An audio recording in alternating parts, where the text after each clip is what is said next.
Develop any more courses? Well, we're really doing like 2-day courses in the States in particular, like reflexology of the feet, reflexology of the hands, and then also for just people that want to learn to help like family and friends, like a 2-day kind of like introduction, you know, because it is a very regulated market over there, and yet it's so needed, you know, so many people are just stressed out and, you know, I don't know, I mean, that's the same all over the world, obviously, but... What about online courses? I haven't, but I'm thinking about doing a little bit more. I don't want to do too many of the joint adjustments online because I feel like I gotta really show people and that can be dangerous, you know? But yeah, definitely thinking about a reflexology course online. I kind of feel like my approach to feet and hand massage, it's a bit different than traditional reflexology, obviously.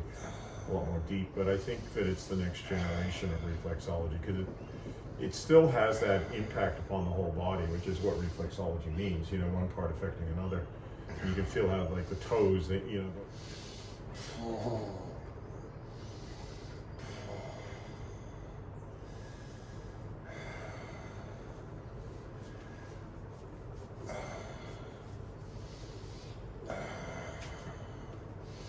How about yourself? So have you stopped then doing the counseling that you were doing? Well, we just slowed down because we've seen since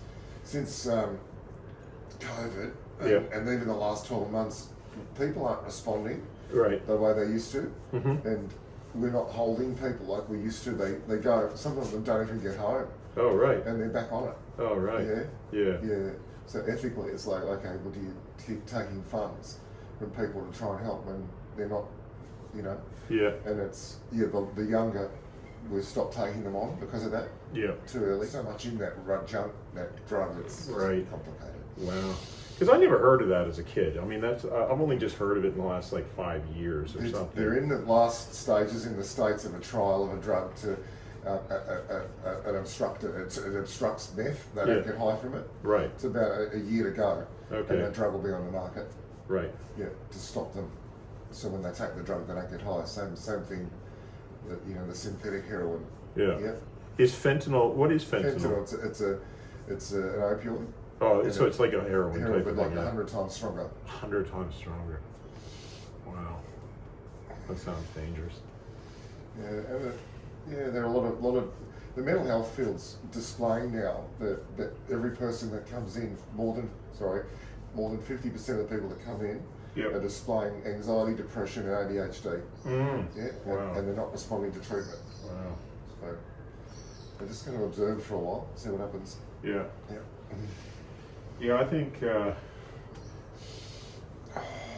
I've been really impressed. Like, I've been doing a lot of muscle testing with flower essences, and I've just been super impressed by how accurate it can be. So I'm also thinking about getting more into that, especially with PTSD, and but it would be interesting to help, like, use that approach even, perhaps. Sometimes it's just that they decide to take it, and whatever the imbalance is. But then that's that's again comes back to what we were talking about. I don't want to work with people that don't want to get better. No. It's just like a dead end street, and it's like as much as you can care for them, if they don't care, then it's just a waste of your time. They don't care about themselves or anyone around them. Yeah, that's right. Yeah. So until that changes, on your own. We have such limited time and energy in this world.